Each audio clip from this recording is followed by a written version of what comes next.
How to hide photos on iPhone. Hey everyone, welcome back. In this video, I will show you how can you hide your photos on iPhone without using any third-party application. So let's get started. First, as you have to open Photos app on your iPhone. After you open Photos app, from there, you'll have to just select those photos or videos whom you want to hide. Simply you'll have to select that. Like I'm selecting here some random videos.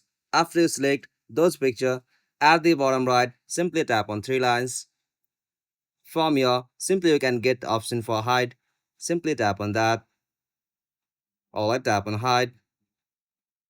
After you tap on that, that picture or video will be added to your hidden album. To access that, you'll have to scroll down at the bottom. Now from here, simply tap on hidden. From here, tap on view album. Like it will require for Face ID verification.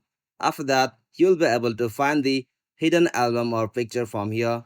To unhide that, simply you'll have to select those and simply again tap on three dots at the bottom right. From here, you can simply tap on unhide. And that's it. This is the way to hide and unhide photos on iPhone. If you found this video helpful, please make sure to like and subscribe for more videos like this. Thanks for watching. Have a good day.